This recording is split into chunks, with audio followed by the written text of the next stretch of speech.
किन्नर चुड़ैल। गोरखपुर नाम का एक गांव हुआ करता था। उस गांव में ज्यादा लोग नहीं रहते थे। उस गांव में एक गर्भवती विधवा औरत रहती थी। उस औरत का नाम कमला था। कमला अपने घर में अकेली रहती थी। उसके पति की सारी जायदाद उसके नाम हो गई थी, पर सभी गांव वाले उस औरत को मनहूस औरत समझा करते थे और सभी उससे नफरत किया करते थे। एक बार कमला राशन की दुकान पर खाने का सामान खरीदने जाती है। भैया जी, जरा 1 किलो दाल चावल देना। अरे हाय हाय हाय हाय हाय हाय! अरे मनहूस औरत, मेरी दुकान में अपशुगन करवाने आ गई क्या? हैं? चल जा यहाँ से। मैं कुछ नहीं देने वाला हूँ तुझे। भाग भाग यहाँ से, चल जा, निकल। भैया जी, ऐसा मत कहिए। मैं गर्भवती हूँ, मुझे खाने की बहुत जरूरत है। मुझे खाना दे दीजिए। दुकानदार कमला को वहां से धक्के मारकर भगा देता है। तभी कमला रोते रोते उस गांव के किन्नरों के इलाके में आ जाती है। गांव वाले किन्नरों को उसी इलाके में रखा करते थे, क्योंकि वो लोग किन्नरों को पसंद नहीं करते थे और उनके इलाके में रहने से मना करते थे। तो किन्नरों ने उसी गांव में अपना एक इलाका बना लिया था। जब किन्नर लोग देखते हैं कि एक गर्भवती महिला रोते रोते उनके इलाके में आ गई है, तो सारे किन्नर कमला के पास जाकर उसका हाल पूछने लगते हैं। क्या हुआ बहन, तुम्हारी गर्भवती अवस्था में इतनी बुरी हालत कैसे है? तुम रो क्यों रही हो? तुम डरो मत, हम तुम्हें कोई नुकसान नहीं पहुंचाएंगे। तुम शांत होकर सब बताओ कि हुआ क्या है। मैं कमला हूँ। मैं गांव के दूसरे इलाके से आई हूँ।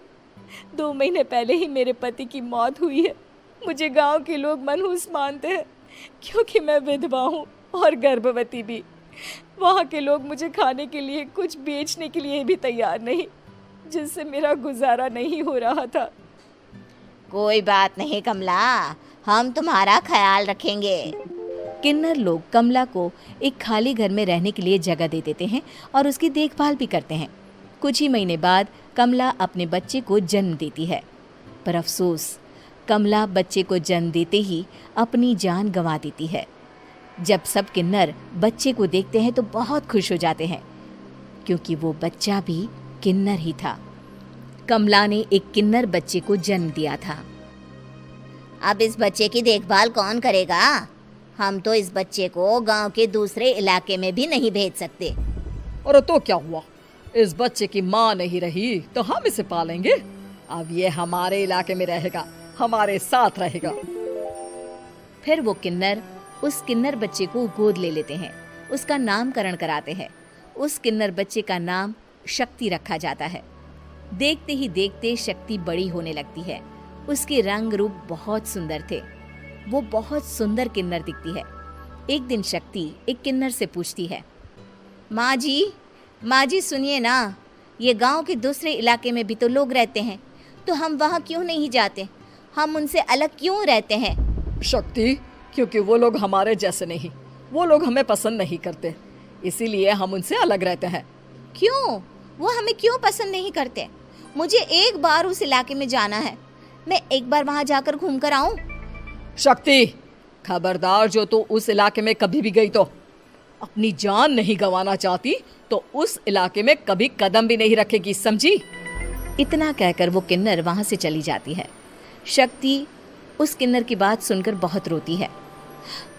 माँ जी, ऐसा कैसे कह सकती हैं? उन्होंने इतनी सी बात के लिए मुझे इतना डांटा। अब तो मैं उस इलाके में ज़रूर जाऊंगी। फिर एक दिन शक्ति गांव के दूसरे इलाके में चुपके से जाती है। ये लोग तो हमारे जैसे ही इंसान हैं, तो ये हमसे नफरत क्यों करते हैं? जब शक्ति उस इलाके में पहुंचती है तो गांव के सारे आदमी उसके रूप से मोहित हो जाते हैं। वो लोग ये अंदाज़ा नहीं लगा पाते कि वो किन्नर है।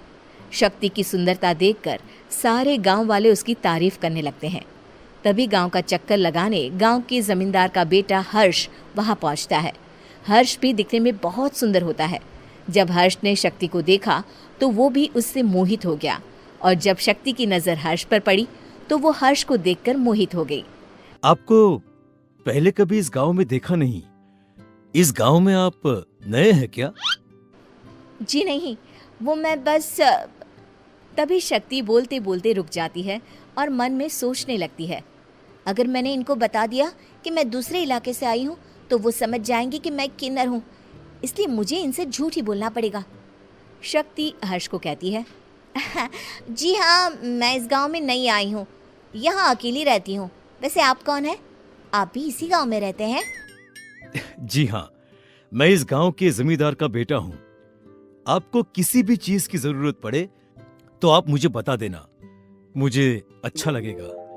ऐसे ही शक्ति और हर्ष एक दूसरे से रोज मिलने लगते। वो दोनों अपने प्यार का इजहार करने एक दूसरे से मिलने जाते हैं।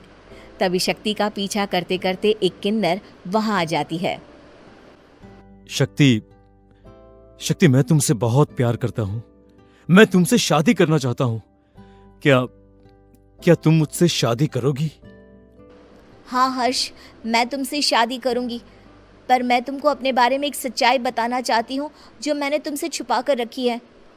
तभी उनके बीच में ही वो किन्नर आ जाती है। शक्ति, तेरी हिम्मत कैसे हुई ऐसा करने की? वो किन्नर शक्ति को खींचकर गांव के जमींदार के पास ले जाती है। हर्ष भी वहां शक्ति को बचाने के लिए पहुंच जाता है। जमींदार शक्ति और हर्ष के प्यार के बारे में सुनकर गुस्से में आ जाता है और शक्ति को गांव के बाहर निकालने की सजा देता है। शक्ति ये बात सहन नहीं कर पाती और कुएं में कूदकर अपनी जान दे देती है। जमींदार हर्ष की शादी गांव की एक लड़की से करवा देता है, पर हर्ष इस शादी से खुश नहीं होता। शक्ति अपना बदला लेने के लिए मरने के बाद किन्नर चुड़ैल बन जाती है। अब मैं इन गाँव वालों को नहीं छोड़ूंगी, अब इनसे मैं अपने प्यार का बदला लूंगी। किन्नर चुड़ैल गांव वालों को परेशान करना शुरू कर देती है। एक बार वो रात को गांव के खेतों में पहुंच जाती है और वहां आग लगा देती है। सारी फसल जल के राख हो जाती है। जब एक आदमी रात को उठकर देखता है कि खेत में आग लग गई है तो वो वहां पहुंच जाता है। वो देखता है कि खेतों के बीचों बीच एक किन्नर चुड़ैल खड़ी है और वहां खड़े होकर ताली बजा रही है। गांव वाला किन्नर चुड़ैल को देखकर बेहोश हो जाता है। जब सुबह उस आदमी को होश आता है तो वो सीधा जमींदार के पास जाता है। अरे जमींदार साहब, अरे वो किन्नर चुड़ैल ने मेरी सारी फसल जला दी। अब मैं क्या करूंगा? क्या होगा मेरा? जमींदार चुड़ैल किन्नर का नाम सुनते ही सब कुछ समझ जाता है। अब वो बहुत डर जाता है। उसी रात को जब जमींदार डर के मारे अपने कमरे में सो नहीं पाता, तभी वहां अचानक से किन्नर चुड़ैल आ जाती है। किन्नर चुड़ैल जोर जोर से जमींदार के आगे खड़ी होकर हंसने लगती है और ताली बजाने लगती है। जमींदार उस डरावनी किन्नर चुड़ैल को देखकर बहुत डर जाता है। तूने मेरे साथ बहुत बुरा किया, अब मैं तुझे जान से मार दूंगी। नहीं नहीं नहीं नहीं नहीं, मुझे माफ कर दो, मुझे मत मारो। मैं कभी ऐसा दोबारा नहीं करूंगा। अब तुम जो बोलोगी वही मैं करूंगा। ठीक है, मैं चाहती हूँ कि किन्नर इलाका गांव के इलाके से जुड़े और गांव का कोई भी आदमी किन्नर समाज से द्वेष ना करे, उससे नफरत ना करे, नहीं तो मैं सारे गांव को मार दूंगी। और तुम गांव में एक नया कानून बनाओ कि अगर किसी ने भी किन्नर समाज को हानि पहुंचाने की कोशिश भी करी या इनसे भेदभाव करने की भी कोशिश करी तो उनको कड़ी से कड़ी सजा मिलेगी। हाँ हाँ हाँ हाँ, मैं ऐसा ही करूंगा। तुम जो बोलोगी वो मैं करूंगा, पर मुझे जाने दो प्लीज। तब वो किन्नर चुड़ैल वहां से चली जाती है। गांव का जमींदार किन्नर चुड़ैल का कहा मानते हुए दोनों इलाकों को एक कर देता है और नया कानून भी लागू कर देता है। तब से वहां किन्नर समाज और बाकी गांव वाले शांतिपूर्वक रहने लगते हैं।